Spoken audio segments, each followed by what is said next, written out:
প্রিয় দর্শক বন্ধু, আমার কাছে একটা প্যাকেট বা ঠোঙা আছে আর একটা বোতল আছে। বোতলটাকে ভেতরে রাখলাম, এবার একটু ম্যাজিক করলাম, রেডি 1 2 3 বলে চাপলেই দেখা যাবে বোতলটা ভ্যানিশ হয়ে গেল। কি করে হলো, আপনি কি করে করবেন শিখিয়ে দিচ্ছি, ভালো লাগলে কিন্তু লাইক করবেন। তো দর্শক বন্ধু, ম্যাজিকটি তৈরি করলাম কিভাবে। প্রথম এই যে কাগজটা আছে এটাকে এভাবে কেটে চাকু দিয়ে এটাকে আলাদা করে রেখে দিলাম।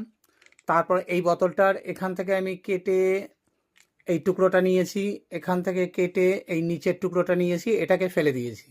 তারপরে যেটা করছি আমি, এবার দেখুন এই টুকরোটা এখানে সেলোটেপ দিয়ে আটকিয়ে নিয়েছি যাতে এটা ওখান থেকে না খুলে বেরিয়ে আসে। আর এই নিচের যে টুকরোটা আছে এটাও এখানে সেট করে এখানে একটু সেলোটেপ দিয়ে আটকিয়ে নিয়েছি। ব্যাস, এবার আমার বোতল তৈরি হয়ে গেছে, কিন্তু ভেতরটা দেখুন পুরো ফাঁকা, মানে কিছু নেই। এবার এটা আমি শুরু করব এই দিক থেকে। বোতলটাকে রাখলাম, এবার একটু ম্যাজিক করলাম, এবার বোতলের মুখটাকে ধরলাম, রেডি 1 2 3 জাস্ট চেপে দিলাম, ভ্যানিশ হয়ে গেল। Thank you.